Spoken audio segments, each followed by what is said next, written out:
늘 안식일마다 이 시간에 여러분들에게 똑같은 인사를 드리지만 오늘도 우리 하나님의 은혜 가운데 넉넉한 축복을 누리시고 돌아가시기 바랍니다.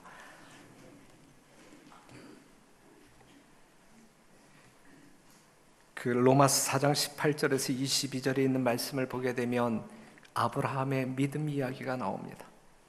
그 중에 감동적인 말씀이 있다고 하면 바랄 수 없는 중에 바라고 믿었더니, 여러분들 10년 가운데 이러한 믿음이 모두에게 있게 되기를 간절히 바랍니다.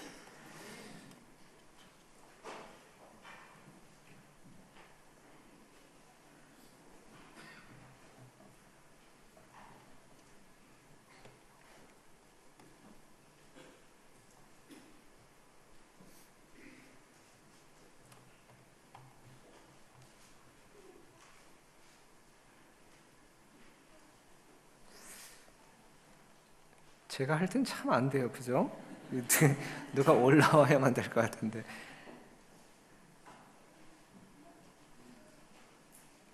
저분이 와서 그냥 올라왔다 내려가는데 내려가면 되고,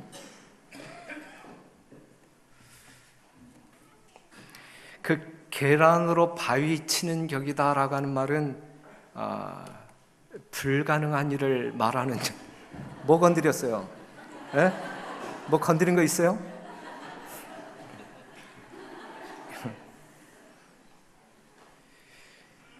계란으로 바위치기, 이건 불가능한 일이 이 세상 가운데 많이 있다라는 사실을 말해 주고 있습니다. 많은 사람들이 이 불가능 앞에서 낙담하고 절망하고 슬픔 중에 빠지게 됩니다. 그 여자들이 아이를 낳잖아요. 할머니가 아이를 낳는 것이 쉬울까? 아니면 처녀가 아이를 낳는 것이 쉬울까요? 네? 처녀가 아이를 낳는 것이 쉬울 것 같아요? 아니면 할머니가 아이를 낳는 게 쉬울 것 같아요?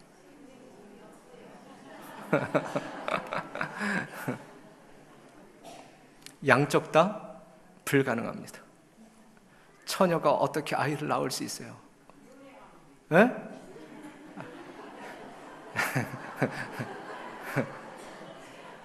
남자가 없는 사람을 처녀라고 이야기할 때를 이야기하고 있어요. 김진옥 집사님은 가능할?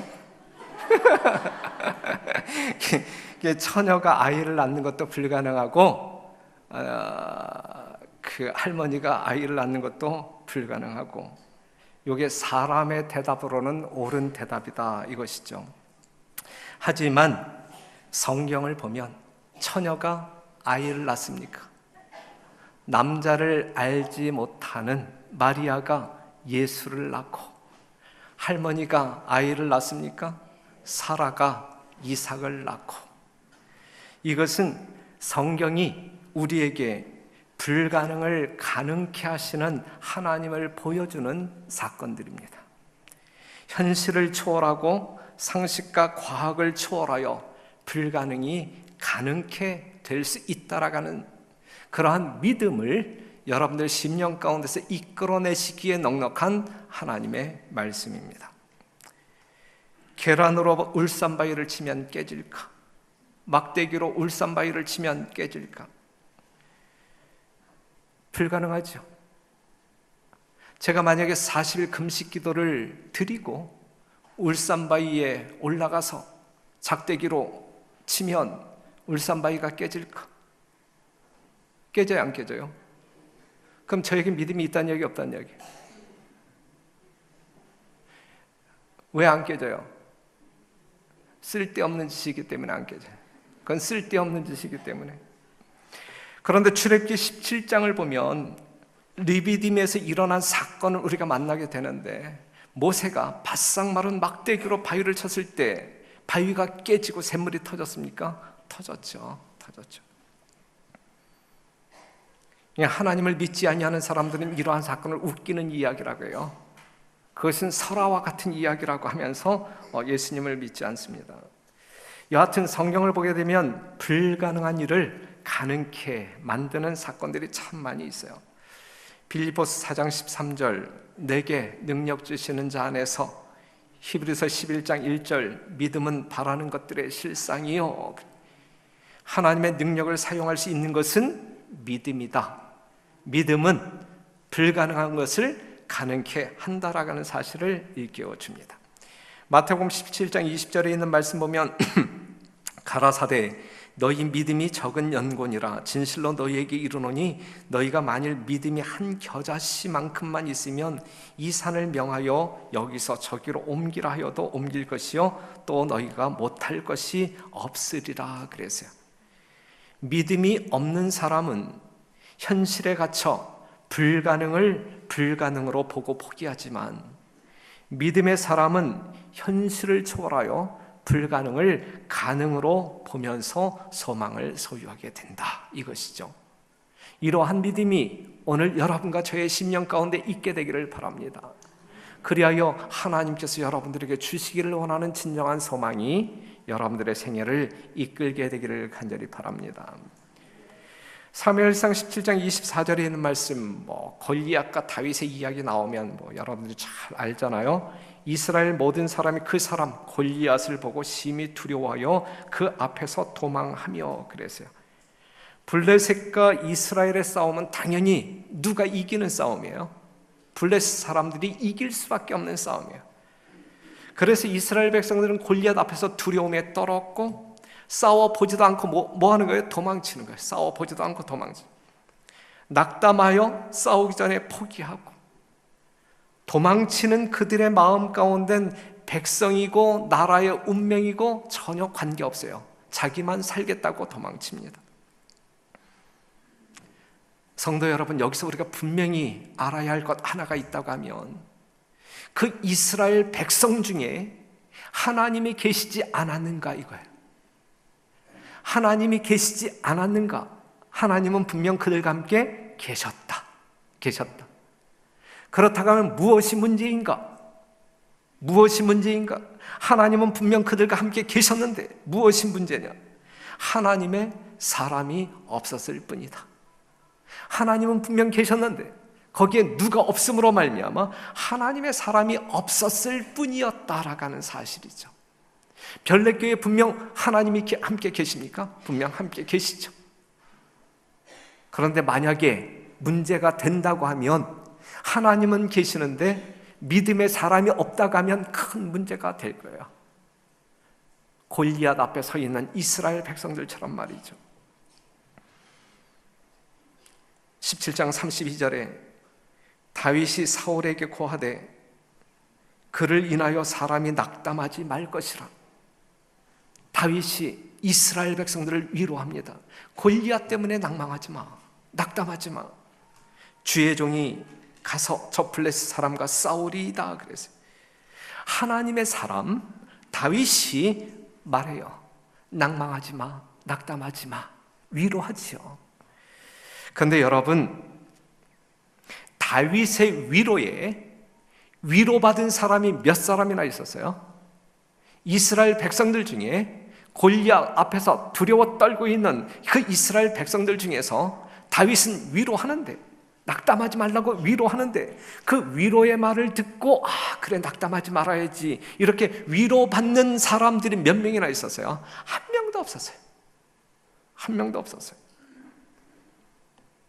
골리앗 앞에 서 있는 다윗을 보게 될 때에 소년과 큰 용사, 골리앗은 배틀채 같은 칼을 가지고 나왔고 다윗은 물맷돌을 가지고 나갔고, 다윗은 비전문가이고 골리앗은 정말 경험이 많은 전문가였고, 당연히 누가 질 수밖에 없는 상황이에요.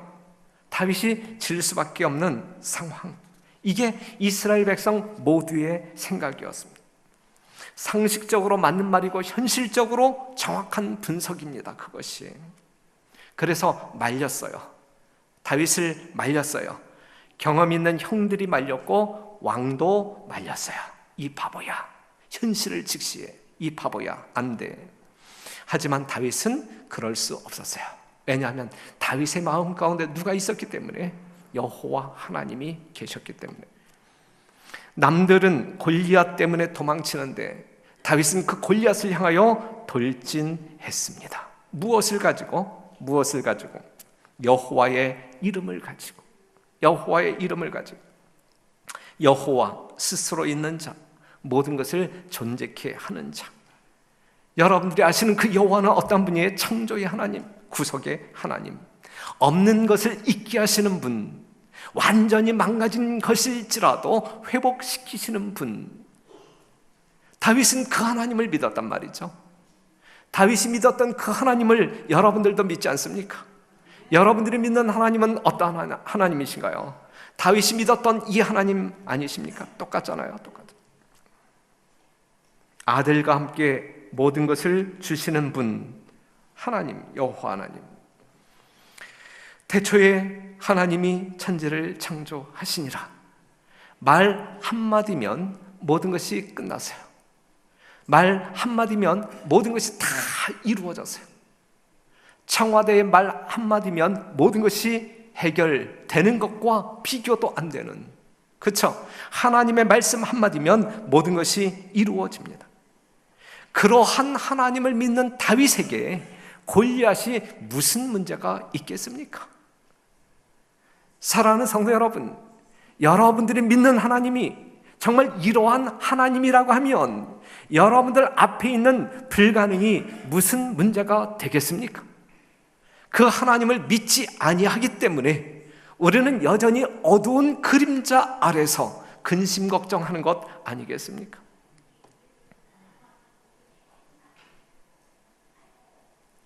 불가능을 가능하게 보는 사람은 믿음의 사람만이 그렇게 봅니다. 여러분 모두의 심령 가운데 오늘 이 시간 이러한 믿음이 생성되기를 간절히 바랍니다. 이러한 믿음으로 살아오셨다 할지라도 더 크게 성장하는 믿음이기를 간절히 바랍니다. 사람이 하나님을 의존하십니까?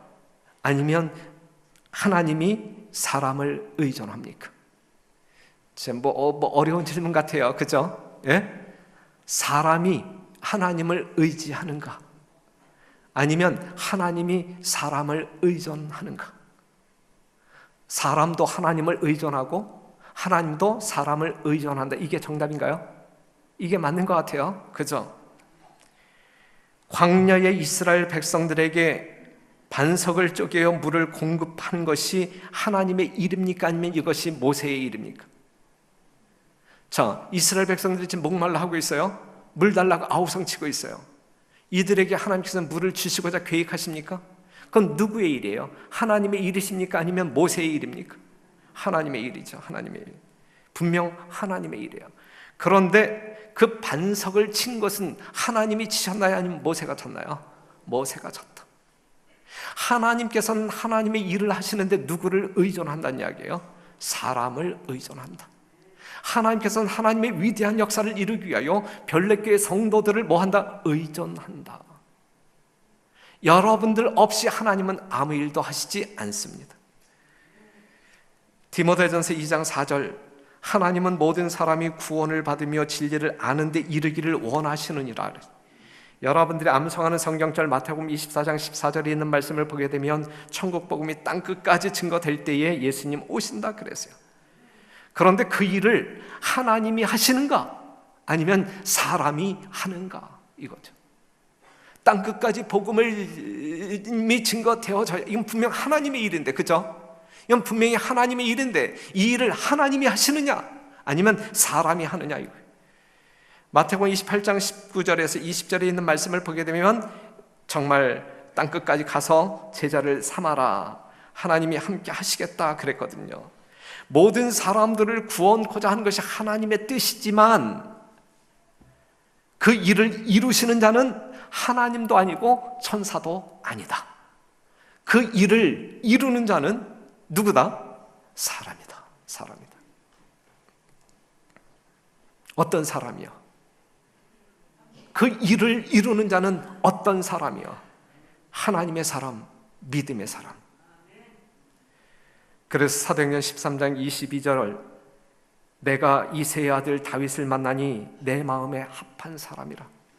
하나님의 마음에 합한 다윗을 통하여 하나님의 뜻이 이루어지듯이 하나님의 마음에 합당한 여러분들을 통하여 하나님께서는 하나님의 일을 하실 것이다 라고 하는 사실이죠. 하나님은 사람을 고르십니까? 하나님께서는 사람을 고르십니까? 아니면 아무나 쓰십니까? 골라서 쓰십니까? 아니면 아무나 쓰십니까? 이 교회 안에 있다고 해서 다 쓰십니까? 아니면 골라서 쓰십니까? 하나님께서는 사람을 골라서 쓰십니다. 아무나 하나님의 일을 맡기지 않습니다. 사사기 7장 12절, 미디안 사람과 아말렉 사람과 동방의 모든 사람이 골짜기에 누웠는데 메뚜기의 중다함 같고 그 약대의 무수함이 해변의 모래가 수다함 같은지라. 지금 기드온은 몇 명을 이끌고 이 전쟁에 나왔어요? 32,000명을 끌고 나왔어요. 32,000명이 자기 뒤에 있지만 그 골짜기 아래를 내려다볼 때에 이 메뚜기의 중다함 같은 그 수많은 미디안 군사들을 보게 될 때에 엄두가 나지 않는, 그리하여 그는 초조함에 빠지고 두려움에 빠집니다. 하지만 하나님께서는 이 기드온에게 뭐라고 이야기하냐면 32,000명 너무 많아, 너무 많아, 돌려보내라 라고 이야기합니다. 이제 너는 백성의 귀에 고하여 이르기를 누구든지 두려워서 떠는 자여든 길르앗 산에서 떠나 돌아가라 하라 하시니 이에 돌아간 백성이 몇 명이요? 22,000명이에요. 22,000명. 32,000명 중에서 22,000명이 돌아가고 달랑 몇 명이 남았어요? 10,000명이 남았어요. 10,000명. 그 10,000명을 보면서 그 골짜기를 내려다보니 이 기드온의 마음 가운데는 더 큰 두려움이 있는 거예요. 더 큰 두려움이. 벌벌 떨고 있는데 우리 하나님께서는 기드온에게 뭐라고 이야기? 10,000명도 많다라고 해요. 10,000명도 많다. 결국 몇 명이 남았어요? 300명이 남습니다. 300명. 사랑하는 성도 여러분, 하나님께서는 사람들을 골라서 사용하십니다. 하나님의 마음에 합당한 사람들일 때 하나님은 하나님의 일을 맡기십니다. 300명, 비록 적은 숫자이지만 하나님을 향한 믿음이 독실한 사람들이고 하나님께서 무엇을 명하든지 순종할 준비가 되어 있는 사람들이고, 사사기 7장 9절, 이 밤에 여호와께서 기드온에게 이르실 때 일어나 내려가서 적진을 치라. 몇 명 가지고? 300명을. 내가 그것을 내 손에 붙였느니라. 약속이에요, 약속. 그럼에도 불구하고 기드온은 떨고 있었어요. 이해하시는 주님께서 만일 내가 내려가기를 두려워하거든 내 부하 두라를 데리고 그 진으로 내려가서, 하나님의 약속을 들은 기드온이었지만 그래도 그 심령 가운데는 두려움이 있었단 말이죠. 분명한 것은 두려움이 있었을지라도 그는 뭐 하는 사람이었다? 순종하는 사람, 하나님의 말씀에 순종하는 사람이었다. 그래서 300명 군사를 이끌고 목숨 바쳐 싸웠던 거예요. 그리고 영광의 승전가를 하나님께 돌려드립니다. 사랑하는 성도 여러분, 하나님께서는 누구를 의존하여? 기드온을 의존하여 하나님께 마음을 드린 자들을 의존하여 일하십니다. 성도 여러분, 그렇다고 하면 우리 하나님께서는 여러분들을 의존하여 땅끝까지 복음을 증거하는 일, 또한 여러분들을 통하여 하셔야 할 그 일을 하실 터인데 누가 이 일을 할 것이냐 이거. 별내교회 성도들 중에서 누가 이 일을 할 것이냐 이거. 2017년도 직원으로 선정된 사람들만이 그 일을 해야 할 것인가? 아니면 이 성전에 앉아 계신 우리 모두가 하나님의 마음에 합한 사람들이요, 어떠한 일이든지 주님께서 주시는 사명이라고 할 때에 죽도록 충성해야 할 것인가? 사랑하는 성도 여러분, 남녀노소 구분하지 말고 여호와의 이름으로 사는 성도들은 할 일이 있다라고 하는 사실이죠. 그렇기 때문에 우리는 하나님의 뜻에 합당한 종들로 하나님과 동역하는 일에 있어서 하나님께서 우리를 의존하여 하나님의 일을 일구어 나아가시는 그 일에 헌신하는 여러분과 제가 되기를 간절히 바랍니다. 제가 군에서 이제 상병을 달았을 때에 새로운 대대장이 이제 취임하게 되었습니다. 모든 이 대대의 장병들을 이제 그 연병장에 불러놓고 취임사를 하는데 취임사 첫 마디가 이거였어요. 나는, 장병들이여, 나는 진급하기 위해 이곳에 왔다. 뭐 하기 위하여? 진급하기 위하여. 중령단 대대장이 대령 달기 위하여 난 이곳에 왔다라고 이야기해요.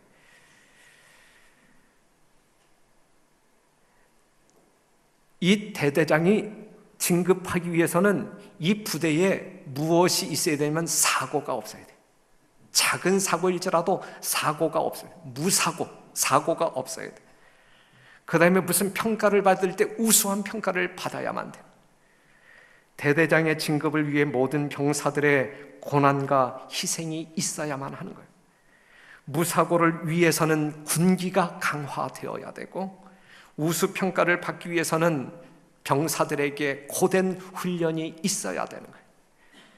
국가를 수호하기 위해 입대한 병사들이 한 개인의 진급을 위한 도구로 전락되는 순간입니다. 이 순간이. 그의 취임사는 이렇게 바뀌어야 맞는 거예요. 나는 여러 장병들과 함께 국토방위에 이 한 몸 바치고자 이곳에 왔다. 함께 하겠는가? 이게 맞는 취임사 아니겠습니까? 나는 진급하기 위해서 이곳에 왔다. 이건 잘못된 말이에요. 그렇죠? 사랑하는 성도 여러분,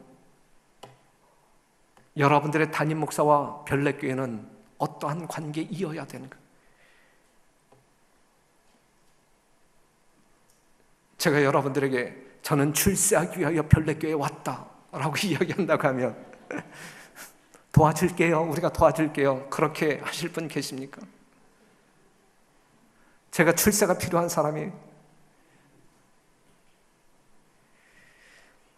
나는 별내교회의 부흥과 성장을 위해 보냄을 받았고 여러분들과 그 일을 이루어 하나님께 영광을 돌리고자 이곳에 왔습니다. 함께 하시겠습니까? 이게 괜찮은 말 아니에요? 그렇죠? 실제적으로 그러한 심령으로 이 자리에 있는 것입니다. 지금 저에게 있어서는 오직 별내교회예요. 천성교회도 아니고 태능교회도 아니고 태계원교회도 아니고 내각교회도 아니고, 성도 여러분, 오직 별내교회. 공공의 적으로 욕을 먹는다 할지라도 오직 별내교회야. 제가 이곳에 있는 동안 오직 별내교회. 별내교회의 주인공은 누구냐 이거죠. 주인의식을 갖고 그 책임을 감당하는 성도 여러분 되시기를 간절히 바랍니다. 여러분들은 별내교회를 위해 일해야 할 성도들이십니까? 여러분들에게 이렇게 부탁드릴게요. 별내교회를 위해 일하지 말고, 별내교회를 위하여 일하지 말고, 별내교회를 통해 이루시고자 하는 하나님의 일을 하셔라. 별내교회를 통해 하나님께서 하시고자 하는 일을 하자. 우리 하나님은 별내교회 모든 성도들을 필요로 하십니다. 주인의식을 갖고 충성하는 여러분들이 필요합니다. 우리 별내교회에 오신 지 얼마 안 된 분, 아직도 정착을 결심하지 못한 분들, 별내교회 참 좋은 교회예요. 사람들이 많다 할지라도 일꾼이 부족한 교회예요. 그만큼 할 일이 많은 교회입니다. 이제 고민 멈추시고 이 교회에 정착하여 저희들과 하나 되어 하나님의 뜻을 이루는 진정한 동역자 여러분 되시기를 간절히 바랍니다. 전도서 4장 9절에 있는 말씀, 두 사람이 한 사람보다 나음은 저희가 수고함으로 좋은 상을 얻을 것임이라. 혹시 저희가 넘어지면 하나가 그 동물을 붙들어 일으키려니와 홀로 있어 넘어지고 붙들어 일으킬 자가 없는 자에게 화가 있으리라. 두 사람이 함께 누우면 따뜻하거니와 한 사람이면 어찌 따뜻하랴. 한 사람이면 패하겠거니와 두 사람이면 능히 당하나니 삼겹줄은 쉽게 끊어지지 아니하느니라. 그래서 합력해야 한다는 말씀이죠. 정말 뜻을 합하여 우리는 하나된 몸으로 몸된 성전을 정결하게 부흥시키고 성장시켜야 할 것입니다. 여러분들이 읽었던 로마서 4장 18절에서 22절, 아브라함의 믿음을 묘사하고 있는데, 아브라함은 무엇을 믿었느냐? 아브라함은 무엇을 믿었느냐? 바랄 수 없는 중에 바라고 믿었다 그랬는데, 그는 무엇을 믿었느냐? 불가능 앞에서 무언가를 믿음으로 말미암아 극복했다 그랬는데, 무엇을 믿었느냐? 아브라함이 믿었던 믿음은 하나님의 약속을 믿었습니다. 하나님의 약속. 창세기 15장 5절, 그를 이끌고 밖으로 나가 가라사대 하늘을 우러러 무뼈를 셀 수 있나 보라. 또 그에게 이르시되 내 자손이 이와 같으리라 그랬거든요. 누구의 약속? 하나님께서 아브라함에게 한 약속이에요. 아이가 하나도 없는 상황 가운데에서 아브라함에게 한 약속이에요. 그런데 그러한 약속을 하셨지만, 그러한 약속을 받았지만 아브라함에게 아이가 생기지 않았어요. 하늘의 별들과 같이 너희의 후손이 그와 같을 것이다, 이러한 약속을 하나님은 하셨지만 아브라함에게 아이가 생기지 않았어요. 그러다가 100세가 되어 죽은 자와 다름이 없었고, 아내인 사라의 태도 이미 죽었다고 생각했어요. 이 이야기는 인간적인 상식으로 볼 때에 아이 출산이 불가능해졌단 말이죠. 불가능해졌단 말이죠. 바랄 수 없는 상황이 되었단 말이죠. 그러한 상황 가운데에서 정말 여러분들이 과학적인 사고로 볼 때에 전혀 기대할 수 없는, 포기할 수밖에 없는 그러한 환경 앞에서 아브라함은 어떠한 태도를 취했느냐 이거예요. 아이를 바랄 수 없는 현실, 인간적인 노력으로 안 되는 것을 알았지만 바로 그때 하나님의 약속을 붙드는 아브라함은 또한 무엇을 믿었냐면 하나님의 능력을 믿었다. 능력을. 하나님의 약속을 믿었고 하나님의 능력을 믿었어요. 하나님의 능력을 믿었어요. 바랄 수 없는 중에 바라고 그랬더니 뭐가 생겼어요? 이삭이 생긴 거예요. 바랄 수 없는 중에 바라고 믿었더니 죽은 몸과 같은 아브라함이 이미 죽어버린 태를 가지고 있는 사라의 몸을 통하여 이삭을 얻게 된 거예요. 이것이 기적입니다. 이러한 기적은 믿을 때 일어나는 기적이에요. 믿음으로 말미암는 기적을 아브라함이 경험했단 말이죠. 사랑하는 성도 여러분, 이러한 아브라함을 하나님께서 보실 때 의롭다라고 이야기해요. 의롭다. 예? 의롭다. 사랑하는 성도 여러분, 우리 하나님께서 여러분들 하나하나를 보실 때에 의롭다, 정말 내 마음에 합당하다, 의롭다, 이렇게 칭할 수 있는 우리 모두가 되면 얼마나 좋을까. 이 안식일 우리는 그러한 하나님의 인정을 받으면 얼마나 좋을까. 여러분 모두가 그러한 성도 여러분 되시기를 간절히 바랍니다. 바랄 수 없는 불가능 현실이지만 바라고 믿었더니 그것이 믿음대로 되었더라. 이것이 하나님을 믿는 사람들이 경험할 수 있는 특권 아니겠습니까? 성도 여러분들에게 들리는 여러 가지 소식이 있어요. 정말 저를 곤곡해 하는 소식들이 있어요. 누가 아픈데. 그런데 인간적으로 볼 때에는 참 힘든 병이에요. 힘든 병. 고치기 힘든 병이에요. 그러한 기도 제목을 가지고 기도할 때 담임 목사는 어떠한 마음을 가지고 기도해야 하는가? 이 아브라함, 바랄 수 없는 중에 바라고 믿는 그 믿음을 가지고 기도해야 되는데, 성도 여러분들 개인적인 삶 가운데서 수많은 일들이 있는 줄 압니다. 말 못할 고민들이 있고 정말 어려움 가운데 빠져있는 성도들이 많이 있음을 압니다. 불가능의 현실이죠. 하지만 오늘 이 시간 성경을 통하여 우리에게 계시되어진 사건들, 또한 인물들을 통하여 우리에게 보여주시는 계시적인 말씀이 여러분들 심령 가운데 위로와 또한 믿음을 돋굼으로 말미암아 용기를 얻게 하는 그러한 안식일이기를 간절히 바랍니다. 바랄 수 없는 중에 바라고 믿었더니 불가능이지만 하나님의 진정한 사랑과 섭리가 있다고 하면 분명히 정말 재창조하시고 회복시킬 하나님의 능력 앞에 우리가 겸비한 심령으로 부복하고 그 능력을 구함으로 말미암아 여러분들 각자의 어려운 문제들이 해결되어지고 하나님께 영광 돌리는 그러한 믿음의 종들이 되기를 간절히 바랍니다. 그러한 믿음을 하나님께로부터 인정받음으로 말미암아 의롭다, 내 마음에 합당하다, 그리하여 여러분들을 통하여 하나님의 놀라운 사역이 이루어지게 되기를 간절히 바라면서 말씀을 마치겠습니다.